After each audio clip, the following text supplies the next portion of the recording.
Bonjour Laurence. Bonjour Valérie. Les enfants restent souvent tard à la maison, certains poursuivent des études supérieures, d'autres pas. Comment on fait pour ne pas désavantager un enfant par rapport à un autre? Et est-ce qu'on est tenu, quand on est parent, de payer les études des enfants majeurs? Oui, c'est une obligation pour les parents de financer les études de leurs enfants. D'accord. C'est prévu par le Code civil. Est-ce que ça désavantage les autres enfants?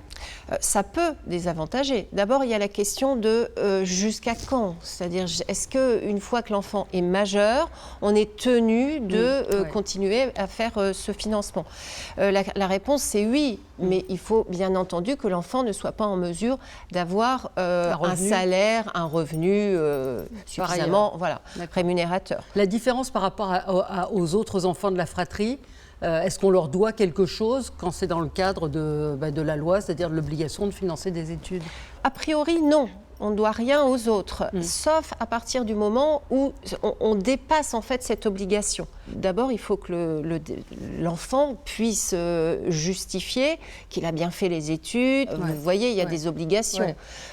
Après, si on va au-delà, on finance une école très cher. À l'étranger, où il y a des frais différents. À l'étranger, il y a des frais. Évidemment, il y a un peu une injustice entre les enfants qui ne va pas manquer de... Enfin, ça peut créer un problème. Voilà. Donc le conseil du notaire, c'est quoi? De venir voir le notaire et de faire une convention.